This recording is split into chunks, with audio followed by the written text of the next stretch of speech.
Võõbu katselik asub Tallinn-Tartu maantee 67. kilomeetril, umbes 30 meetri kaugusel juba olemasolevast teest. Katselõigu ehitustööd toimusid ajavahemikus juuni kuni oktoober 2015. Katselõik asub turbaalal. Katselõigu piires varieerub turba paksus 2–4 meetrit. Turbakihi käitumise jälgimiseks paigaldati ehituse käigus kokku 96 nivelleerimismärki. Objekti ettevalmistuse käigus freesiti kännud ja võsa. Turbapind ja juurestik, mis lubas ehitusmasinatel turbapinnal töötada, jäeti puutumata. Katselõik on jaotatud 6 osaks, 0–5, mis jagunevad omakorda tüübilt 3 kategooriasse. Sektsioon 0 massivahetus, sektsioonidel 4 ja 5 kergkonstruktsioonid ning geotekstiiliga konstruktsioonid sektsioonidel 1–3. Katselõigu kogupikkus on 200 meetrit, kus iga sektsioon on 30×23 meetrit. Sektsioonil 1 kasutati ühekordse geotekstiili meetodit, kus turba pealispinnale paigaldati geotekstiil, mis täideti umbes 1 meetri paksuse täitematerjaliga. Geotekstiili äärad keerati üles, tekitades pakitud täitematerjali koti.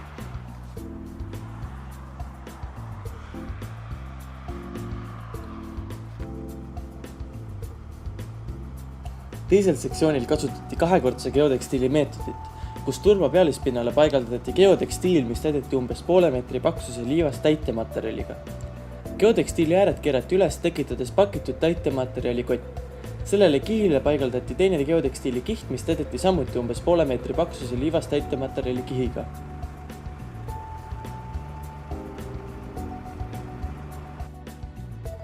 Kolmandal sektsioonil kasutati geokäri meetodit, kus turba pealispinnale paigaldati geotekstiil, millele ehitati geovõrgust ruumiline geokärgede konstruktsioon. Geokärg täideti paekivi killustikuga.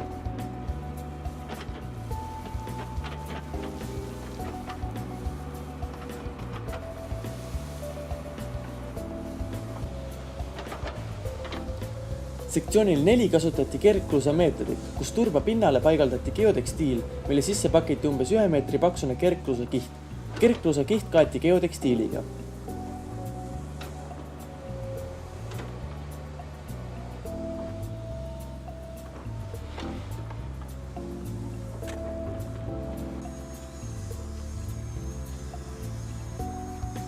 Viiendal sektsioonil rakendati EPS geovahu meetodit, kus turba pinnale paigaldati geotekstiil, mille sisse pakiti umbes 0,5 meetri paksune liivakiht.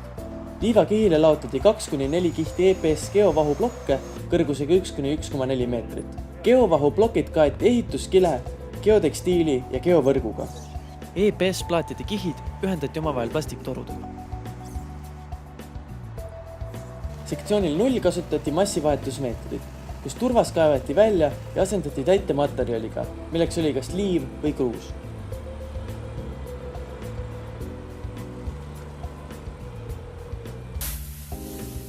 Eelmainitud konstruktsioonidele ehitati esmalt projektikohane muldkeha ning katend.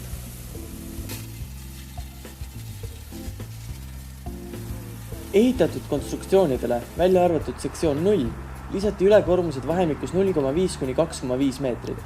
Väiksemad ülekoormused paigaldati kergmaterjalidest sektsioonidele.